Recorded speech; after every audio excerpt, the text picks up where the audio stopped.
Hello everyone, welcome back to the Corona Times. Today we're back again with a brand new episode of COVID-onomics.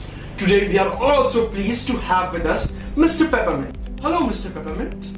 Hello Dr. Cocktail, thank you for inviting me here. Also today Mr. Peppermint will be sharing with us his expert views on the budget drift in India during the COVID-19 situation. Let's see how COVID-19 came to India. On 31st December 2019, Chinese officials informed the WHO about 27 cases of pneumonia that was detected in Wuhan city of Hubei province of China. The pathogen which caused pneumonia was called as coronavirus by the Chinese authorities and also identified that it spread via airborne droplets. India's first novel coronavirus patient was a student at Wuhan University. He was detected in Thrissur district of Kerala. On 25th March 2020, we all were forced to stay inside our houses and go into a nationwide lockdown.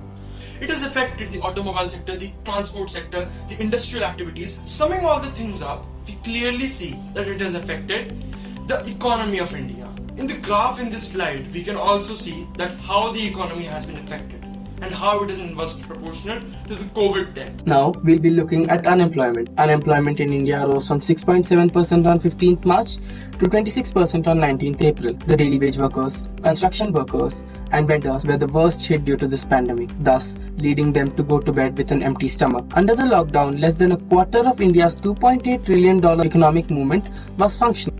Effect on transport. Now moving on to the fifth slide, here we'll see that how lockdown has affected the transport sector of India. Now in the image in the slide on the top, we can clearly see it's written that millions of drivers can't do work from home.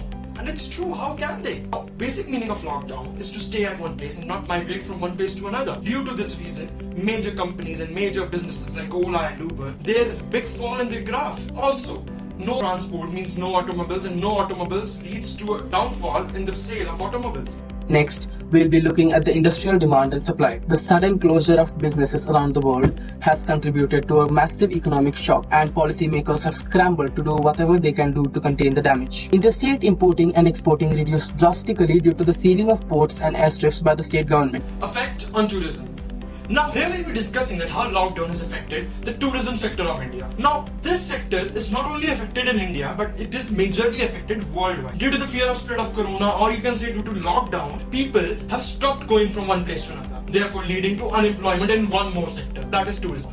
Also, the places which had maximum tourism, they were observed to have maximum corona positive cases. Observing this fact, many state governments gave the orders to seal their state. Continuing with the expenses in the medical sector, a report by the Ministry of Tourism stated that every year nearly 150,000 people travel to India from other countries to seek medical treatment. However, as international travel has come to a halt due to the pandemic, the medical tourism sector has also come to a complete standstill. Also, there have been large expenditure in the medical sector due to the requirements of quarantine centers, ventilators and other costly equipment. Overall effect on economy. Now here we'll be summing up everything which we have seen till now, and we'll be looking at how the economy has been affected.